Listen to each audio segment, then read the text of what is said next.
अगला क्वेश्चन है, इंटीजर वाले क्वेश्चन सिंपल ही हो जाते हैं। A1 A2 A3 भी sequence of positive integer in arithmetic progression, मतलब ये अर्थमेटिक प्रोग्रेशन में है जिसका कॉमन डिफरेंस 2 है, B1 B2 भी sequence in positive geometric progression with common ratio 2। तो एक का कॉमन रेशियो 2 है, एक का कॉमन डिफरेंस 2 है।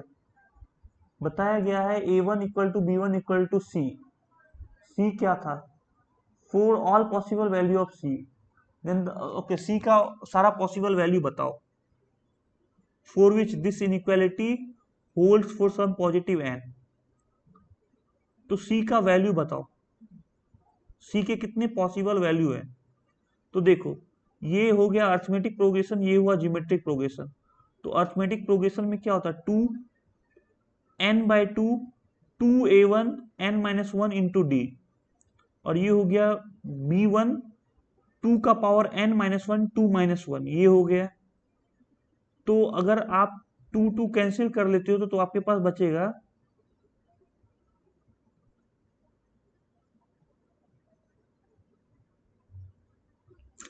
n-1 इंटू 2a1n, ऐसा ही होगा ना। और यहां बचेगा 2 का पावर n-b1 अब देखो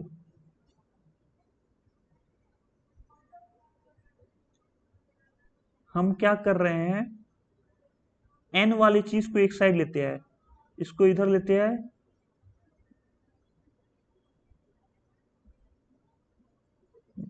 इसको a1 के बराबर कर दिया, सबको इधर लेते हैं, और ये वाला टर्म को यहां रहने दिया, इसको इधर लेते हैं, सबको इधर लेते हैं। तो ये कुछ इस तरीके का बना, b1 a1 सेम है जो कि c के बराबर है। तो c क्या हो गया, 2n n-1 अपॉन 2 का पावर n माइनस 2 का पावर n+1, कुछ ऐसा बना है।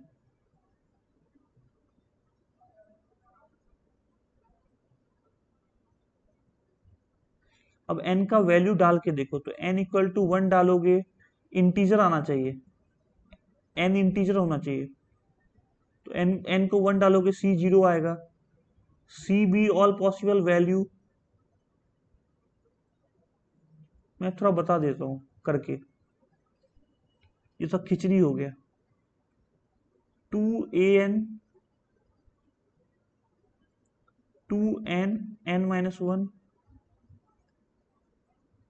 2n a1 minus a1। अब देखो इधर सब लाओ, a1 2 का power n-1 minus 2n upon 2n n-1 equal to 1। तो ए सी हो गया 2n n-1 2 का पावर n माइनस 2n-1। तो ये 2n-1 है, तो n को 1 डालो 0 आएगा सी, n को 2 डालो 4,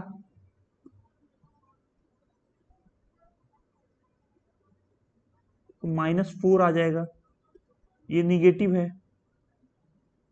n को 3 डालो तो 3 आ जाएगा, 4 5 7 में इंटीजर नहीं आ रहा, तो n equal to 3 possible value, मतलब एक ही सॉल्यूशन पॉसिबल है।